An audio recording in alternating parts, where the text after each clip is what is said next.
अहमदाबाद हायवेवर mini bus आणि luxury बसच्या अपघातात 11 प्रवासी जागीच ठार, 15 जण जखमी. आच्छाडजवळ झाला अपघात.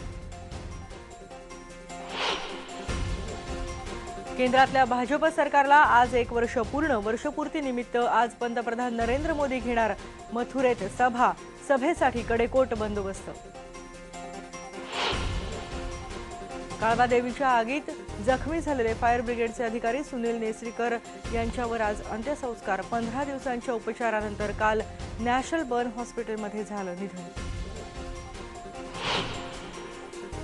रत्नागिरीमध्ये शिवसेनेचे जैतापूर प्रकल्पाच्या ठिकाणी आंदोलन. आमदार राजन साळवी आणि कार्यकर्ते सुरक्षा तोडून घुसले प्रकल्पाच्या गेटमध्ये.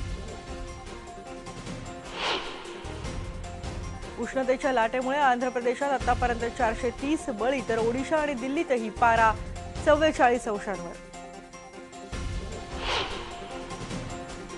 आणि चेन्नई सुपर किंग्सचा 41 रन्सचा पराभव करत मुंबई इंडियन्स ठरले अजिंक्य. मिळवलं IPLचं दुसऱ्यांदा जेतेपद.